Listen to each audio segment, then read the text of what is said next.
I'm Steve Wiggins, and this is the Groundworks Ministries podcast. Today we're reading from the book of Ezekiel, chapter 44, and let's focus on verse 28.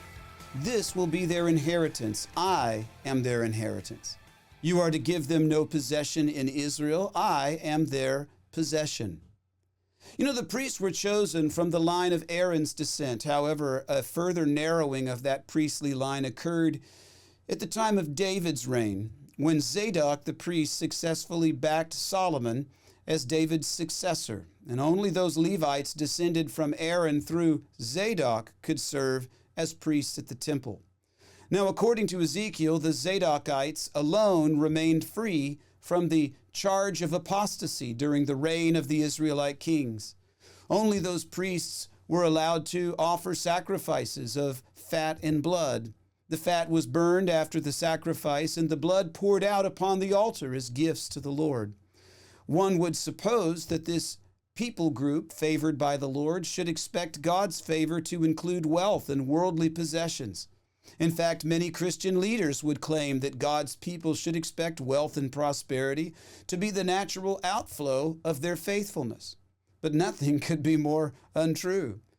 The priests were given no inheritance in the land of Israel.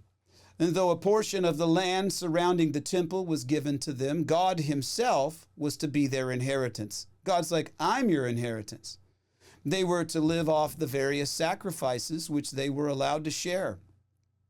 And the pastor's office as spiritual shepherd does not include fleecing or butchering the sheep for profit. Instead, it is intended to care for the sheep, to tend for them, and to be their master, who, not the master, but to be the overseers on behalf of the master. And this is a point that the New Testament makes clear, underlining the principle that those who live by the gospel are to be maintained by the gospel, but not to exploit the gospel for personal gain. The Apostle Paul says that elders who direct the affairs of the congregation are worthy of double honor, not double pay, as some preachers of our day have suggested. Those doing the work of the gospel were to receive a twofold honor: honor of the respect of the people and the honor of remuneration. Those who might consider ministry purely as an entrepreneurial pursuit, I'll do it to make money, well, they should consider changing their motives and their expectations in order to align themselves with God's word. Of course, the New Testament calls all believers priests. This means that we should all maintain a temporal view of worldly stuff and a continual understanding that our inheritance is otherworldly as we serve and we worship the Lord for all eternity. We don't live for the here and now. We live for the there and then.